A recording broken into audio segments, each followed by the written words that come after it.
Hello, this is Kindle Unlimited Reviews, and this is my review of Monster Empire by Michael Scott Earle.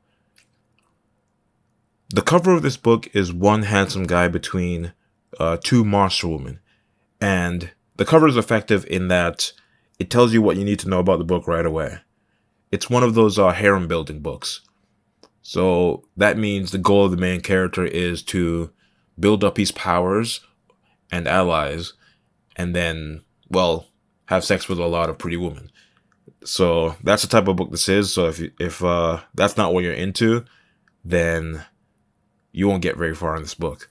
But for those who don't mind that type of content, you'll find a lot of what you like to see in here. So basically, Ken Jewel, the main character, is a soldier in the Syrian war. And he loses his platoon in some surprise attack. And he wakes up into a new world.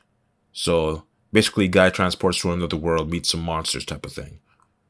So after meeting a kind villager that helps him out and explains what's going on, he gets his power read by a witch in the village that tells everybody they're secret power. And his power is to bring monsters from the Underdark up to the real world. So basically, he takes dungeon monsters and lets them see the light. Of course, the villagers do not like this at all because monsters attack them. And he's branded as some kind of devil, and they all attack him. So because of this, he runs to the Underdark to hide. There in the Underdark, he meets a goblin girl who's being bullied by the other goblins. The difference between this goblin girl, of course, is that she's very, very pretty. But in goblin culture, what we think of pretty is actually very ugly because she does have warts on her face. So I guess that's kind of funny.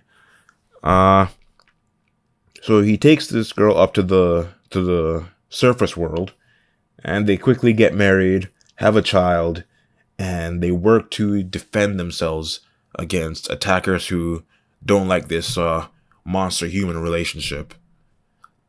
And that's really basically what happens during the entire story. Some parts that I find kind of awkward, though, other than the monster-human relationship, is it very quickly goes from, hey, let's build a house, to, hey, let's make an empire. It seems kind of a stretch, to be okay, I guess the only way to protect myself is to build a harem and an empire. I've seen a lot of books do this nowadays. It's just a couple minutes in, it's just oh yeah, we gotta, take over the world. Okay. You have to have 5 women as your partners in order to survive. It's I know what I am for in these type of books, but it's just, I wish they found a way to make it a bit more sensible, if that's even possible. Because there are real harems out there that you can look up in historical context, and they're actually kind of brutal. If you look at Chinese harems, they're just poisoning each other all the time. Anyways, if you like harem stories, this is a good book, and I'll be reading more of this author soon. I don't know if there's a second book, but if there is, I'll review it. Thank you for listening. This is Kindle Unlimited Reviews.